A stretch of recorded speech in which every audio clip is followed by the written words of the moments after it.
Ayan. Magandang gabi po sa ating lahat. Ayan. Pwede po tayong bumate sa ating comment section. Type in nyo lang po kung may gusto kayong batiin dyan.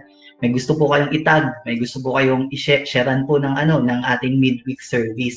Shout out po pala sa mga taga Project 4, taga Chestnut, Marikina, Pasocola, Pritil, Kupang, Lobo, Pangasinan, San Mateo, at sa mga taga Illinois po, magandang gabi po sa inyong lahat. Ayan. At kung mayroon po kayong mga insights, idea at mga comment po sa ating mapapakinggan ngayong gabi, pwede nyo rin po i-type dyan sa comment box. Sama nyo na rin po ang inyong mga prayer request para may panalangin po natin mamaya yan. At reminder lang po, patuloy nating suportahan ang mga programa ng ating church. Yan, yung mga online programs po natin. At sa gabi pong ito, ang pag-uusapan natin ay tungkol sa mga bagay na tayo ay pinanghihinayangan natin at minsan sinasayang natin. Yan po ang pag-uusapan natin. So kapag sinabi po bang ganon, anong mga bagay na yun? Pagkain po ba yun? Lugar po ba yun? Panahon po ba yun? Oras? Malalaman po natin yan as we go along sa ating pagdi-discuss ngayon. Pero bago po tayo magsimula sa ating discussion, manalangin po muna tayo. Sige po, sama-sama po tayo manalangin. Panginoon, salamat po sa gabing ito, Lord God, na kami binigyan mo ng panahon para po makapag-discuss, Panginoon, makapanalangin sa iyo, Panginoon. Lord, dalangin namin sa gabing ito, Panginoon, ang iyong presensya ang sumama sa amin, Panginoon. Pakinggan mo po ang aming mga panalangin, Panginoon, at ang aming puso, Lord God, na makikinig sa iyong salita, Panginoon, ihanda mo ito, Panginoon. Make us realize, Panginoon, kung ang dapat namin matutunan, Lord God, sa gabing ito. Again, Lord, we praise you, we glorify you, and this is our prayer in Jesus' name. Amen. Yan. So po, ang title po ng ating i-discuss ngayong gabi ay Sayang Naman. Sayang Naman. Ano po yung mga sayang na to? Meron po tayong tatlo dito na pag-uusapan ngayon. Mga bagay na sayang sa ating paningin o mga bagay na sinasayang natin. Una po, ito po una nating pag-uusapan ngayon. Material na bagay. Yan. Material na bagay. Material na bagay na sayang sa ating paningin. Sayang. Bakit sayang sa ating paningin? Sinasabi natin sayang. Yan. Kung nabasa nyo na po sa New Testament, mga kwento to ng Panginoon sa Gospel, manggagaling to sa Matthew 26, 6-13. Yan. Kung medyo familiar po kayo or ngayon po sa oras na to, pwede nyo po kunin yung Bible nyo para masundan nyo po kung ano po yung kwento na ating pinag-uusapan. Yan. Una po, material na bagay. Ito po yung kwento sa Matthew 26 na kung saan po ang Panginoong Jesus ay pumasok sa bahay ni Simon the leper. Isa po ito sa mga leper na pinagaling po ng Panginoong Jesus. Nang pumasok ang Panginoon sa bahay ni Simon the leper, meron din po isang babae na pumasok doon. At pagpasok ng babae po, may dala-dala po itong pabango. Mamahaling pabango po ito, yung dala-dala niya. At ito po, binuhos na to sa ulo ng Panginoon, inanoint niya ang Panginoon. At na nakita po to ng mga disciples, sabi po ng mga disciples, sayang naman, nasasayang lang, ang mahal-mahal ng pabango na yun. Yun po yung yung reaction nila nang lumapit yung babae, ginamit yung pabango na yun kay Jesus, sayang naman. So sabi, ang sinagot po sila ng Panginoon, ito po ang sinagot sa kanila ng Panginoon. Sabi po ng Panginoon sa kanila, bakit ninyo ginugulo ang babae? Mabuti ang ginawa niyang ito sa akin. Yan. Sabi pa ng Panginoon, sinasabi ko sa inyo ang totoo, kahit saan man ipapangaral ang magandang balita sa buong mundo, ipapahayag din ang ginawa niyang ito sa akin bilang pag-alaala sa Kanya. Ayan. Hindi po pala sayang, no? Kala natin, isasabihin ng Panginoong Yesus, uy, ba't anong ginagawa mo? Sayang naman yung pabango. Pero hindi po ganun yung naging reaction ng Panginoong Jesus. Sabi ng Panginoong Jesus, huwag niyo siyang guluhin. Hindi sayang yung ginagawa niya. Yan, madalas po ganun din tayo sa Panginoon. Kapag usapang material na bagay, usapang pera, minsan pinanghihinayangan natin maglabas ng mahal, maglabas ng valuable. Ayaw natin magbigay. Yan, pera, panahon, talent, pagod, lahat yan pinanghihinayangan natin kapag gagamitin natin para sa Diyos. Yan. Sa totoo lang po, sa isang idla, pwede naman po mawala ang lahat ng bagay na to. Kasi hindi naman po tayo naghirap talaga dito. Hindi naman tayo nag-produce dito kung hindi to ikakaloob sa atin ng Panginoon. Yan. Kaya po, matututunan natin, wala pong sayang sa Panginoon. Kahit anong ibigay natin, material na bagay yan, hindi po yan sayang. Na-appreciate po yan ng Panginoon. Hindi ka po niya sasawayin. So, ba't mo ginagamit yan sa akin? Hindi po. Matutuwa ang Panginoon kung hindi natin panghihinayangan yung mga bagay na yon. Kaya nga po, mababasa natin, napakaganda po ng sinabi ng Panginoon doon, na sabi niya, kahit saan man ipangaral ang magandang balita, sasama ang babae. Yung babae na yun ang magiging inspirasyon kung paano dapat tayo naglilingkod, kung paano natin ginagamit yung mga bagay na, material na bagay nito para sa Panginoon. So wala pong sayang. Hindi po natin pwede sabing, sayang naman. Hindi po natin pwede sabihin na sayang naman kung sa Panginoon natin gagamitin. Yan. At alam niyo po ba kung anong implikasyon ng sinabi ng Panginoon na kung saan man ipapangaral ang magandang balita ay kasama ang babaeng ito sa ipapangaral. Kasama na siya doon nasusulat. Alam niyo po ba kapag sumulat ng libro, ma-acknowledge ka man lang sa libro na yun, ang sarap-sarap na po sa damdamin. Actually nga po, ma-shoutout ka lang nga po sa Facebook eh. Masabi lang yung pangalan mo, batiin ka nga lang eh. Nakakatuwa na. Paano pa po kaya yung libro na ang may akda ay Diyos? Gaano na lamang po ba yun sa damdamin? Gaano na lang po ba na premyo? Napakasarap po yun. It is an assurance na ginawa niya ang tama. Kaya huwag po natin panghinayangan yung mga ganung bagay na kapag gumagastos tayo ng mahal, kung gagamitin naman natin para sa Panginoon, huwag natin pagdamutan ng Panginoon. Dahil po sa totoo lang, nasusukat po ang pagmamahal natin sa bagay na ibinibigay natin. Totoo po yan. Alam niyo po ba, biblical po yun? Alam niyo po ba, sabi sa John 3:16, sa sobrang pagmamahal ng Diyos sa sanlibutan, ibinigay niya ang kaisa-isa niyang anak. Ganun po ang pagmamahal. Nasusukat ang pagmamahal sa value ng ibinibigay natin. Hindi man material na bagay, pero nandun ang value. Panahon mo na ibinibigay mo, valuable ang panahon. So nasusukat ang pagmamahal natin sa bagay na ibinibigay natin. Hindi lamang sa Panginoon, maging sa ating pamilya, sa ating mga kaibigan, sa ating ginagawa. Yun po yung una, material na bagay. Susunod po, pangalawa, inspirasyon sa paglilingkod. Yan. Ito po yung bagay naman na minsan sinasayang natin. Alam niyo po ba yung kwento sa Luke 7:36-50? Ito po, baka medyo malito po kayo. Pareho po Simon kasi ang pangalan nito. Yung una po natin ni-discuss, si Simon the leper. Ito naman po, si Simon the Pharisee. Bakit parehong Simon? Actually po sa panahon nila, gamit na gamit ang pangalan na Simon. Tandaan niyo po yung isa rin po sa mga apostles ni Jesus Christ, si Simon Peter. Yan, so gamit na gamit po talaga yung pangalan na Simon, sikat na sikat yan sa kanila. Ito po yung nangyari.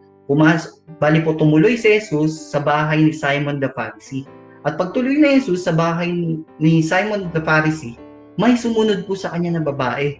At yung babaeng yun, niyakap si Jesus, pagpasok niya pala, hinahalikan si Jesus. At sa pag-upo ni Jesus, umiyak siya sa paa ni Jesus, ang kanyang luha ang pinanghugas sa paa ni Jesus, ang kanyang buhok ang pinampunas sa paa ni Jesus. Pero po sa kabila ng ginawa ng babaeng ito, na nakita po ni Simon the Pharisee ang babae, sabi niya po, kung alam lang ng Jesus, ng babaeng to ay makasalanan. Narinig po ng Panginoon yun. Kaya sabi ng Panginoon, Simon, lumapit ka dito. Actually po, titingnan niyo po to sa context po ng Israel at sa context nating mga Asian, galit na po yung Panginoon nito. Tandaan niyo po, minsan, ganun din tayo sa bahay, especially po yung mga magulang. Kapag may nagawa yung anak nila, pero ayaw naman nila sumigaw or ayaw nila pagalitan to on the spot, sabihin, lumapit ka nga dito. Parang ganun po. Ganun po yung naging reaction ni Jesus. Simon, lumapit ka dito, may sasabihin ako sa'yo. Ganun po yung At ito po yung naging reaction ng Panginoon. Ito po yung kanyang mga sinabi. Sabi po ng Panginoong Jesus, tingnan mo ang babaeng ito nang pumasok ako sa bahay mo. Hindi mo ako binigyan ng tubig na ipanghugas sa paa ko. Pero ang babaeng ito ay sariling luha ang pinanghugas sa paa ko at buhok pa niya ang ipinunas dito. Hindi mo ako hinalikan bilang pagtanggap, pero siya'y walang tigil sa paghalik sa mga paa ko mula nang dumating ako. Hindi mo pinahiran ng langis ang ulo ko, pero pinahiran niya ng mamahaling pabango ang mga paa ko.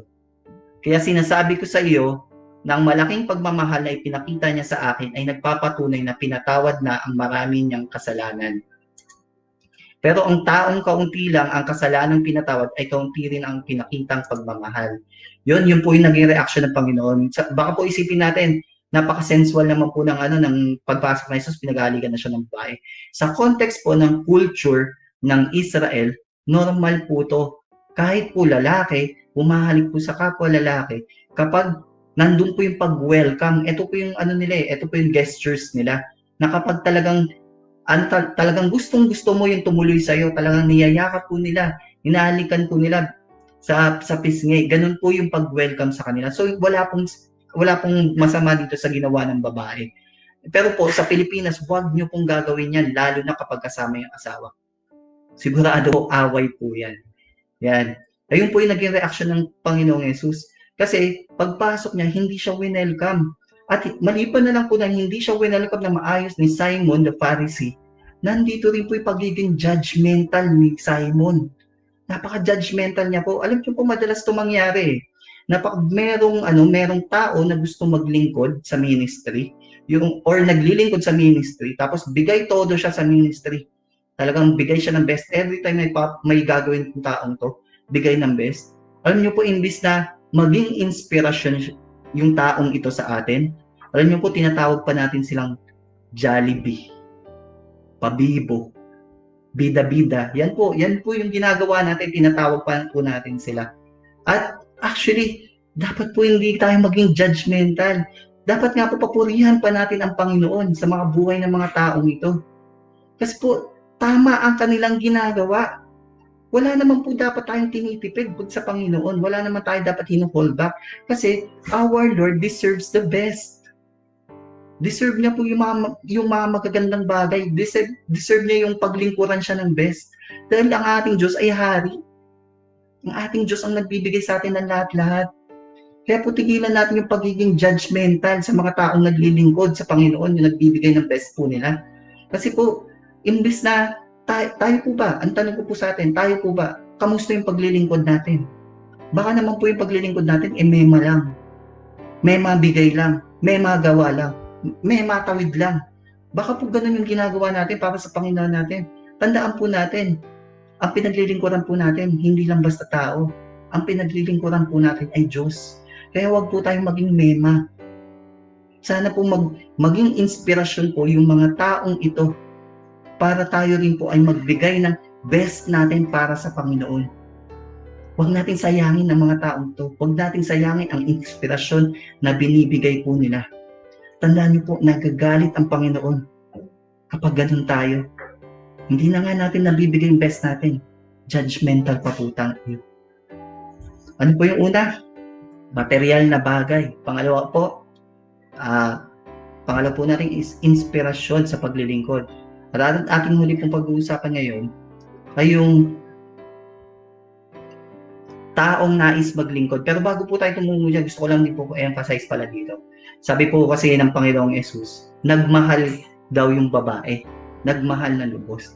Minsan po, hindi natin nare-realize na yung mga taong nagbibigay ng best nila sa Panginoon is because alam nila kung gaano kabigat ang kasalanan na nagawa nila sa Panginoon. Napakabigat ng nagawa nila sa Panginoon na nang natuklasan nila ang pagpapatawad na pinagkaloob ng Panginoon, sobrang pagmamahal ang naramdaman nila sa Panginoon. Kaya hindi po sila nag-hold back kapag usapang paglilingkod sa Diyos. Kaya ngayong gabi po mag-reflect tayo. Tingnan natin sarili natin. Paano natin tinitingnan ang pagpapatawad na natanggap natin? Paano natin tinitingnan ang grace sa buhay natin na pinagkaloob ng Panginoong Jesus? Mag-reflect po tayo.